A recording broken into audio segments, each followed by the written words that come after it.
Bienvenido al canal de Axis Sintaxis. Hoy tenemos la resolución del segundo parcial de la CEPRUNI ciclo 2024-1, el área de física. Vamos a resolver los problemas número 49, que dice: cuando un resorte es estirado 10 centímetros respecto de su longitud natural, adquiere una energía potencial elástica de 40 joules. Calcula la deformación adicional en centímetros para que la energía potencial elástica del resorte se cuadruplique. Bien, para esto hay que tener en cuenta que vamos a considerar que la longitud natural será L. Por lo tanto, la energía potencial en ese estado es igual a 0. En la primera estiración significaría que la energía potencial elástica sería de 40 joules. En la estiración adicional que se hace de 10 centímetros para adelante, en esa nos dice que la energía potencial elástica se cuadruplica. Entonces, conociendo la fórmula de energía elástica y lo que nos proporciona que el resorte estirado es 10 centímetros, entonces hallemos aquella deformación adicional. Anotamos el dato. La energía adicional es igual a 4 veces la energía potencial elástica. Entonces simplemente tenemos que usar la fórmula y reemplazar los valores que nos dan. Como ven aquí, un medio de K por 0,1, que es la deformación inicial, más x, que es la deformación adicional al cuadrado, es igual a 4 veces un medio de K por 0,1 al cuadrado, donde K es la constante elástica del resorte, y así se va con un medio de K, con un medio de K, y sacamos raíz 0,1 más x es igual a raíz de 4, 2, raíz de 0,1 al cuadrado, 0,1. Restamos y sale que la estiración adicional es 10 centímetros. Por lo tanto, la respuesta es 10, clave B. La número 50 nos dice: un péndulo de longitud L y masa M se lleva a un planeta donde la aceleración de la gravedad es 4 veces la de la Tierra. ¿En qué porcentaje se reduce el periodo de oscilación del péndulo al ser llevado de la Tierra hacia dicho planeta? Entonces, en los problemas de péndulo, la masa no influye en su periodo. ¿Por qué? La fórmula dice que el porcentaje o la variación de porcentaje se va a medir como 1 menos periodo final entre periodo inicial por el 100%. En este caso sería periodo del planeta al que vamos a llevar entre el periodo de la Tierra. La fórmula del periodo es, como sabemos, es igual a 2pi raíz de la longitud sobre la gravedad. O sea que si la longitud se mantiene constante, la masa no influye, pero sí influye la gravedad en donde hacemos el estudio. Entonces tenemos que, para el periodo en la Tierra, sería igual a 2pi raíz de la longitud sobre la gravedad de la Tierra. El periodo final, o sea, el periodo al que vamos a estudiar, sería igual a 2pi raíz de la longitud, que no varía, entre 4 veces la gravedad de la Tierra. Entonces simplemente sacamos raíz de 4, sacamos raíz de un cuarto, sería un medio. Entonces el periodo en ese planeta es igual a un medio por 2pi raíz de L sobre la gravedad. Y justamente ese es el periodo de la Tierra. Entonces enviamos a dividir y nos queda que el periodo del planeta estudiado entre el periodo en el planeta Tierra es igual a un medio. Reemplazando eso en lo principal, sería 1 menos un medio igual a un medio. 100 entre 2, 50.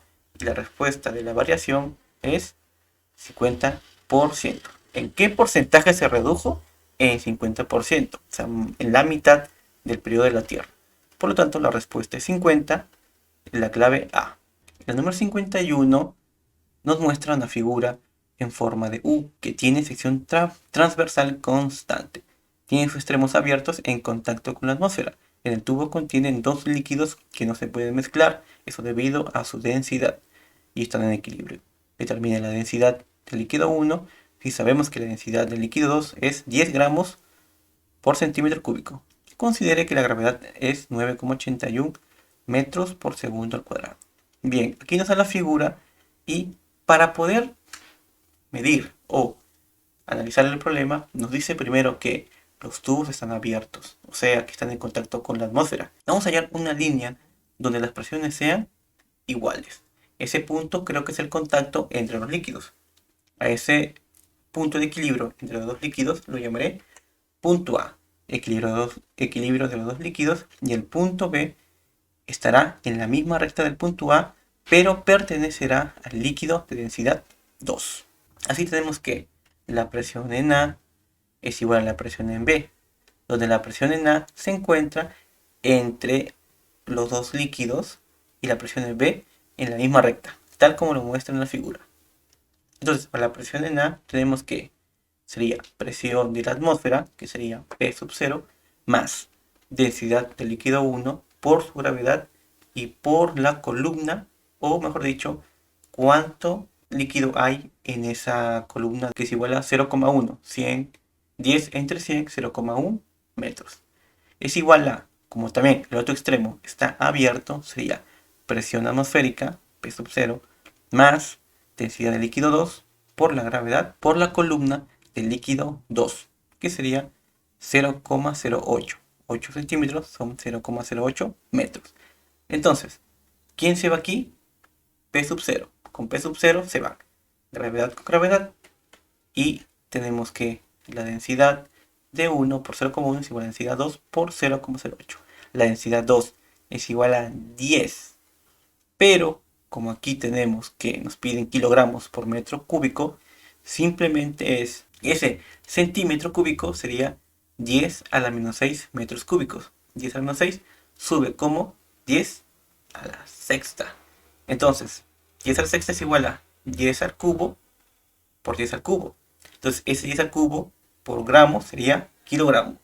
Y el otro 10 al cubo se multiplica por 10 y forma 10.000, tal como lo vemos en esta resolución. Dividiendo, nos queda que la densidad del líquido 1 sería igual a 8.000 kilogramos por metro cúbico. La respuesta 8.000, clave la D. En el problema 52, la figura muestra dos cuerdas de densidades lineales de masa U sub 1 y U sub 2, que vale 4 U sub 1, unidas en el punto B y tensionadas con una fuerza de magnitud F, como se muestra en la figura. Si en el punto C se genera una onda armónica, determine si cada una de las siguientes proposiciones es verdadera o falsa y marque la secuencia correcta. Nos dice la número 1. La tensión en el punto B es 0. Esta proposición es falso. No es 0. ¿Por qué? Porque si yo hago un corte, imaginemos, hago un corte en el punto B, al momento de yo estirarlo en el punto C, ocurre una reacción en el punto B. Ustedes saben que por la tercera ley de Newton, ley de acción y reacción, este va a reaccionar. Entonces sería algo así. Dibujemos el punto BC, densidad U sub 2, jalo F, y se genera otra fuerza contraria en el punto B. Por lo tanto, la tensión en el punto B es 0, falso. La segunda proposición nos dice, las ondas de ambas cuerdas tienen igual rapidez de propagación. Esta es falso. ¿Por qué? Porque aquí ya vemos algo muy en común. La densidad lineal de U sub 1 y U sub 2. U sub 2 es más pesado. Entonces, vamos a ver cómo es la onda de propagación. Para eso necesitamos lo siguiente. Tenemos que la velocidad es igual a raíz de la fuerza con la que se estira sobre la densidad lineal de la cuerda. Como la fuerza con la que se está tensionando las cuerdas es constante, yo puedo hacer lo siguiente, que la velocidad al cuadrado por la densidad lineal es igual a F, o sea, constante. Entonces simplemente hago lo que se requiere para resolver la segunda proposición, que es densidad 1 por velocidad 1 al cuadrado es igual a densidad 2 por velocidad 2 al cuadrado. Aquí coloco el 4 sub U sub 1, se va U sub 1 con U sub 1, y nos queda que la velocidad 1 al cuadrado es igual a 4 veces velocidad 2 al cuadrado. Raíz, y nos queda que la velocidad de 1, o sea, la densidad lineal 1, es igual a 2 veces, o sea, es más rápido la propagación que en la densidad lineal U sub 2. En otras palabras, la velocidad de propagación en la cuerda AB va más rápido que en la cuerda BC. Por lo tanto, la segunda proposición es falso. La tercera nos dice, las ondas en ambas cuerdas tienen igual longitud de onda. Eso aquí también es falso. Pero para ello necesitamos la siguiente fórmula. La velocidad es igual a longitud de onda por la frecuencia. Aquí tenemos que la velocidad sobre la longitud de onda es igual a la frecuencia. La frecuencia no cambia. La frecuencia es la misma en las dos cuerdas. La frecuencia no obedece en este caso, de la masa o la densidad lineal de las dos. Por lo tanto, yo puedo hacer lo siguiente. Entonces, teniendo en cuenta esta fracción, yo sustituyo la velocidad 1 con lo que hemos encontrado en la anterior proposición.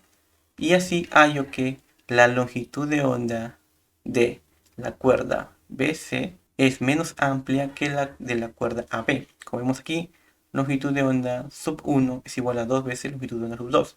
No son iguales. Por lo tanto, la tercera es falso. Respuesta, falso, falso, falso.